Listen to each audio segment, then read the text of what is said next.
And if you watch Larry Reed's live stream 2 days ago when he was talking about Brian Corn, he brought out some theology, some garbage theology that is, it ain't borderline blasphemy, it's blasphemy. And this is what happens when we raise up a generation of people that lack discernment, and we got book smarts, but we don't have spirit smarts. We got book smarts. We going to theology to seminary school, got all these degrees, but we lack spiritual smarts. And then we start teaching things to fit our narrative, because at the end of the day, we do not want to be held accountable for our actions. So I'm laying a foundation here. Brian Corn, now, fast forward, now he's opened up some churches, and he is, he's got multiple cars, he's got houses, he's got a plane, he's got all this stuff, all the wealth. And with that, and with said wealth comes access to certain things, mainly access to the opposite sex. Now, it is rumored that Brian Corner is been pitching and catching. I don't know. That's his personal business. I cannot say that from experience, or I cannot say that I know that for sure. It's just alleged. But one of the things that you cannot deny is the effeminacy. Very, very. A lot of these preachers now are very, very, very effeminate. Very effeminate. They walk effeminate. Their hand gestures are effeminate. They speak effeminate. And when you have, and if you notice, most of your churches where you have all these women in your church, the pastor is either whoremongering, or he's an effeminate, or he's playing for the other team. It don't take much if you watch his mannerisms to see that there's some effeminate traits there. And he ain't the only one.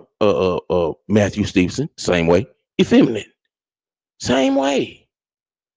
There's so many, and it's getting to the point, man. It's like they wear these tight pants, tight jeans, or tight dress pants. They twist a little bit when they walk.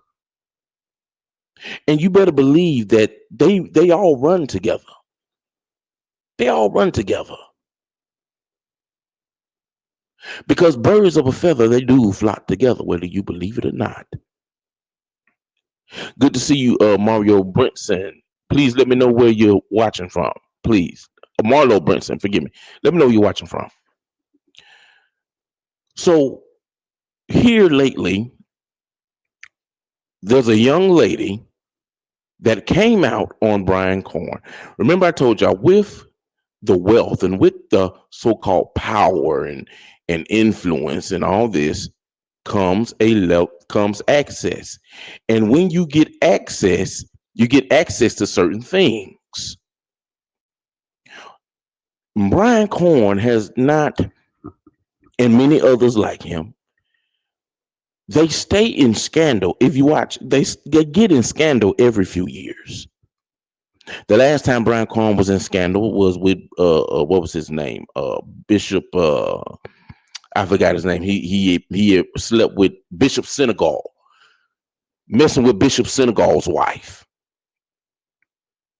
And then before then, another scandal with other women. Right. So we see with Prophet Corn, there's a pattern here. There's a pattern. But what do we do when our favorite preachers get caught up in these scandals, when they get caught up in these issues? We don't hold them accountable. You know what we do? We give them a pass. If you notice, when Brian Corn first came on the scene, he was preaching a lot of old school stomp down holiness, preaching against sin. If you go back and watch a lot of the early Brian Corn, you will see that a lot of what the pastor at 2819, Philip Anthony Mitchell, the way he preached against sin, not the same style, but the same message. Brian Carn in his early years preached against sin like that. But then what happened? Then he started getting into the scandals. Then because when you get a following, let me slow it down a little bit. Let me slow it down because I don't want points to be missed. When you begin to get on the type of level of fame like what Brian got on and skyrocket at the speed that he skyrocketed, you start to believe that you can do no wrong. You start to believe that you are God's man and you speak for God all the time. So then Brian Carn began to call out people. He began to say who was saved and who wasn't saved. I think y'all remember he called out Leandra Johnson years and years and years ago, and that became a thing. All right. He got scalded for that. Then he started coming out against these preachers that was sleeping with all these women and all this other stuff, right? I'm sorry. He started doing all that, right? Until, yeah, let me set this up. There we go. Until he started getting in scandal. Then when Brian started getting in scandal, you know what happened? Oh, forgive me, guys. I'm trying to fix this microphone. When Brian started getting in scandal, you know what happened? His message switched. His message switched. He stopped preaching holiness and started preaching grace. That's where the more grace began to come. God not mad at me, more grace.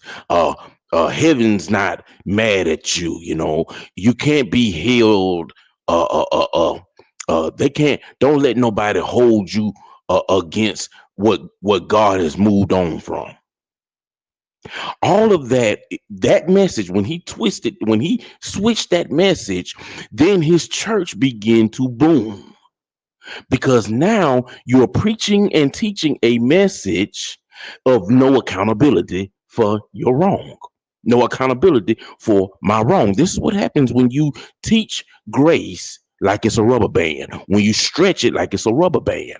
Now all of a sudden there's no accountability for anything that goes wrong because I got grace. I got grace that covers it. You get what I'm saying?